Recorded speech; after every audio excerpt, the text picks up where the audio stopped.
Today we'll be taking a look at ASX listed stock Liontown Resources, ticker LTR, performing some technical analysis and making some predictions on where we can expect to see Liontown go in the near future. Let's get into it.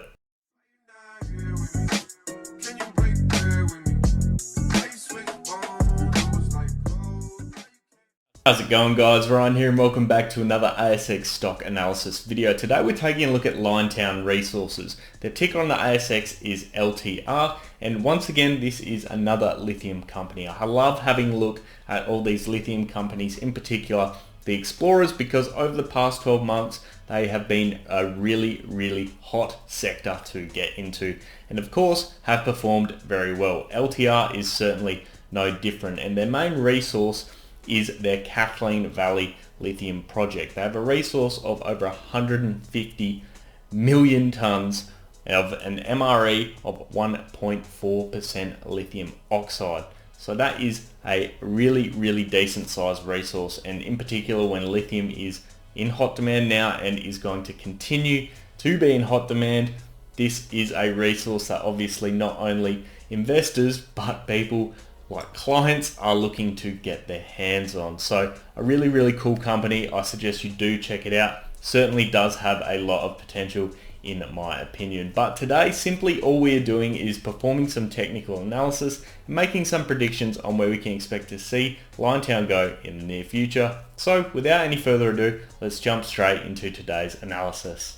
Welcome into the Liontown Resources chart. Guys, their current value is sitting at $1.36.5, as you can see just over here. And let's zoom out a bit just to get a bit of perspective of what's occurred over the past 12 months. As you can see, I'd suggest the low that we saw was over here back on the 1st of February roughly, and that was a low of 36 cents. So you can see even from that point, even though we've had a bit of a dip now, this company has come very far. I'd like to point out as well, this dip that we're seeing here is nothing to do with Liontown Resources. The ASX, unfortunately at the moment, is crashing. Doesn't matter what industry you're in, doesn't matter what stock you're in, you are likely seeing red across your entire portfolio right now. So all in all, I really wouldn't put too much credence to exactly what's just gone on over the past week or so, because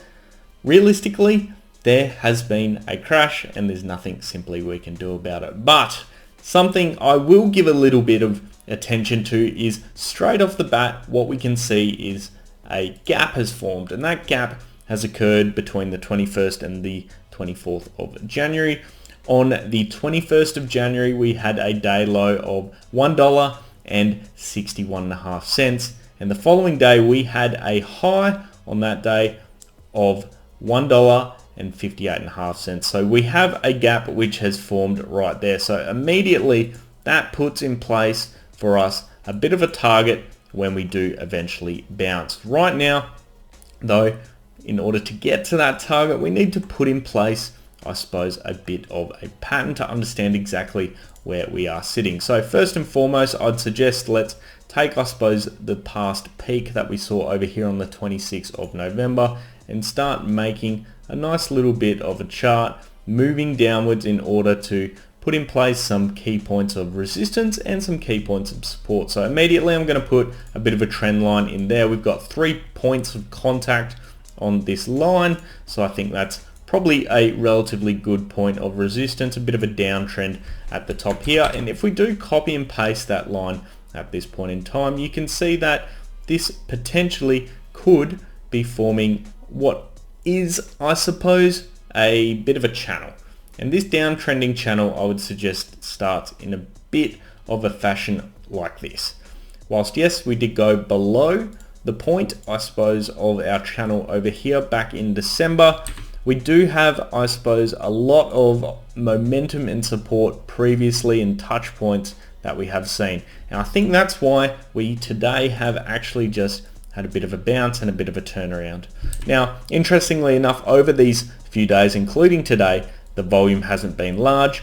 We have seen red volume obviously consistently, but it's not been a sell-off or a dump. So all in all, not too shabby from that perspective. But as a result, I think the bounce that we have seen really solidifies that we have a bit of a channel now.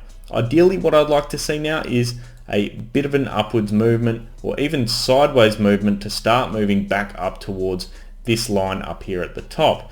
The top end of our line right now, if we were trying to hit it today, is sitting at about $1.77.5, and the bottom end of our line is right where we bounced today, and that is sitting at $1.32. So you can see we're not sitting too far off it. All in all, I think that is really the key point we have from a channel perspective. From a longer term perspective, you could probably put in place a little bit of an uptrend. As you can see, probably a bit of panic occurring and a bit of a turnaround occurring because this long-term uptrend was actually touched. Now I think that's why we managed to get back above this key point over here. So I'm going to redraw this line that I have in place, because how I actually anticipate that we're going to see this occur is we're going to have that long-term line coming in there. We're going to extend the short-term line at the top, and what you're actually going to hopefully see is some movement in this sort of a direction. And what we have is basically a really sort of long-term trend coming at the bottom, short-term trend at the top, with this, I suppose, a little bit of a channel forming here, and we have a wedge formation which has overall formed. So let's see what happens over the next few weeks, but ideally next trading day that we see, so tomorrow, we'll see a continuation of a bounce above $1.36.5. If that line breaks and we close below $1.36.5, unfortunately things aren't looking good, and we're probably going down to the 200-day moving average sitting at $1.11. But ideally that is not going to be the case, and we're going to bounce and start moving up towards this tip and then break out once again after the market starts to recover a bit more. Basically that's the line, that's the ideal situation that we will see, and hopefully we start to see some green volume coming in. Now let's have a quick look at a few other indicators. RSI, I imagine, would be dipping down, and you can see it's dipped down quite significantly as well. It was at 56.92 on the 20th of January, our last green day, and it has dropped to a low of 35.32 and slightly risen to 35.69. So of course we are now moving towards that oversold sort of region. We haven't hit it yet, but we are low there. So a bounce, if it does occur, we've got plenty of space for it. Absolutely fine on the RSI there. Let's have a quick look as well at the MACD.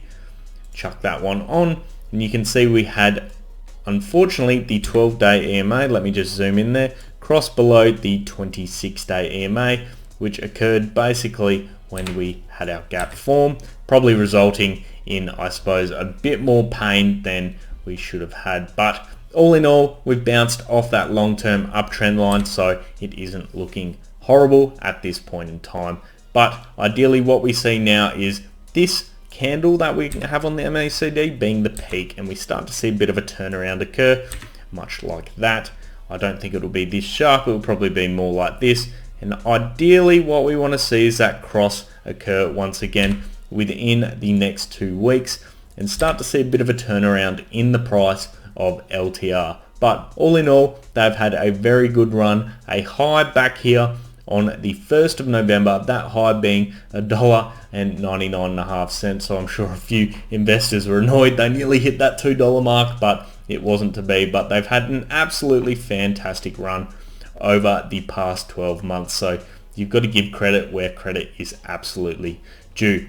Now, where's my target for this? Well, simply, I want to start to see, of course, this key point of support, our long-term uptrend, hold up at $1.36, $1.36.5, and then I want to see the price bounce, and hopefully what we're going to see is we hit our key point up here, our key point of resistance from this downwards trend, and we're hitting about, I'd suggest, hopefully within the realms of $1.65 through to $1.70. That would be the ideal case scenario. That wraps up today's analysis on Liontown Resources, guys. I'd love to hear your thoughts down in the comments section below. Of course, if you did enjoy today's video, make sure you do leave a thumbs up. And if you want to see more of this sort of content, hit subscribe and turn on those bell notifications. I'll leave it there for today, guys. I hope you have an awesome day. I'll see you next time. Cheers.